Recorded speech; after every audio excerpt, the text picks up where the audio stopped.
there wasn't a dry eye in Wicked for good last night.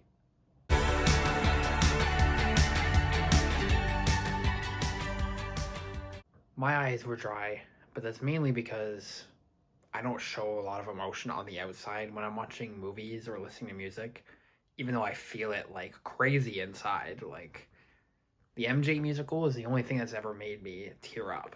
I don't know what's wrong with me, but I still feel the emotion, so this movie brought a lot of that out of me. Hopefully that's a better angle, because I'm going to be blabbing for like 10 minutes, so I want it to be. This follow-up is really good. I still think I might like the first one more, but all I'm going to say is that by the end of 2026, Ariana Grande better be holding an Oscar for her role. And I would argue it's maybe even lead actress. I don't think they're going to put her in that category if she does get a nomination. Obviously, she's supporting. But this movie is hers, whereas the first one's Elphaba's. And I know Wicked as a whole is about Elphaba, but Glinda's story in the second movie is so good. And the second act, I've never been lucky enough to see this play yet. I do want to see it. No comment on America, the reason I haven't gone to see it yet. Anyway, right off the bat, you start and they're building the Yellow Brick Road. This is the first thing I'm going to say is that the Wizard of Oz references... Sorry, this video is going to be kind of unorganized because I've got so many thoughts going through my head.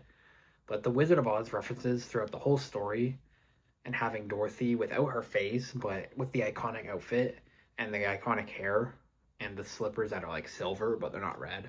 It's really cool to see, especially when the first one is not connected to Wizard of Oz at all, except for like the wizard himself. It's so cool to see that story going at the same time because you know what's happening, but it's going off screen basically, other than a few moments. So it's really cool to see a different perspective like this. And I know that's what Wicked has always been about, and I just think it's really cool, and they do it really well in the movie. I just think this story is just about two friends. You might not be able to stay close friends with somebody for your whole life. I think that's what's at the core of this story. Glinda is out there making speeches about how Elphaba is the Wicked Witch and whatnot, and it's all just a front because she cares about her. And whenever you see her out of the public eye, she feels bad for Elphaba, she misses her, and it's just a really cool dynamic. Fiyero right off the bat is like, I don't give a crap about you, I need to go find Elphaba, and it's just a really cool thing, that this dynamic. What this story does really well, and what the movies do really well, they allow a lot of relationship building without much time. They aren't given much time because there's so much happening, but the relationships are built up really well. My favorite movies ever are the Tobey Maguire Spider-Man movies, and my biggest complaint is that the relationships aren't built well, like Harry and Peter and MJ, and Harry and MJ. This isn't a Spider-Man video, so, but you get my point.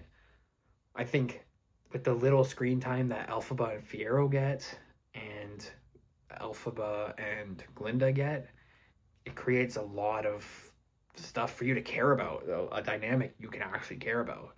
And when things happen, you actually care about these characters, and I think that's what it does really well. And this love triangle is really good. The music carries us through this movie, so I want to talk about the music for a bit. No Place Like Home is a new song for Elphaba. Cynthia Erivo is really good at singing, obviously, so this song and all the animals are escaping, and she's singing this song, convincing them to stay. Just a really beautiful kind of Disney moment. I liked it, especially in this dark story, is have this moment. It's not necessarily a happy moment, but it's a good moment with all these animals. The animals look so cute and they're so cool, and the song is just really good. So I liked that new song.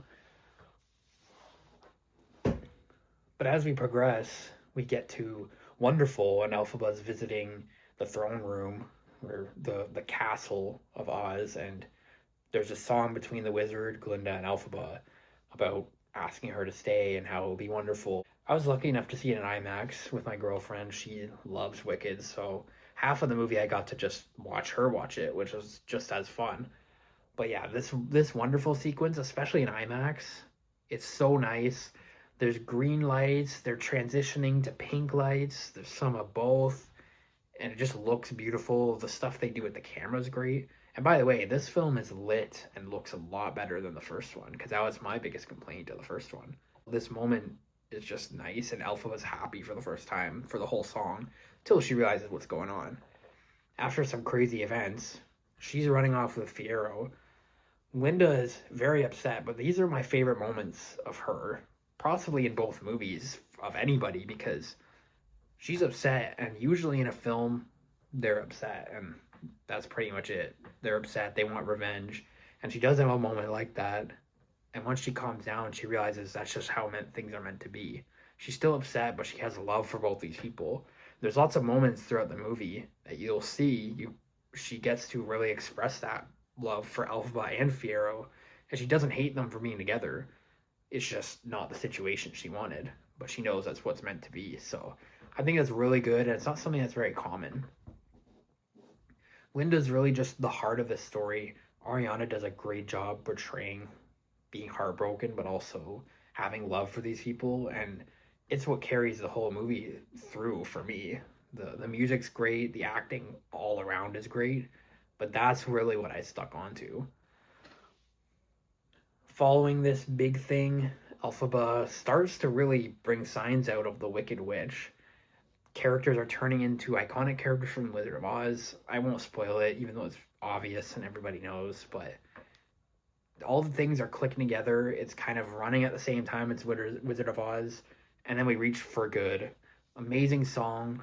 Everybody in my sold out theater was crying. I don't blame them. It was a really good song, really good moment, and it leads us to the ending, which is just a really good ending. I wasn't happy at first, but then once it, like, as it was going, I wasn't super happy with it. Once it ended, super satisfied. And yeah, this was a really good entry. These two movies had some great characters, great acting, great music, and they're going to be remembered for a really long time. So I'm happy I got to watch both of these in theater, and I'm happy that we get to experience this. So I would definitely recommend going to see it. I gave it a 9 out of 10, and I can't wait to watch it again this week.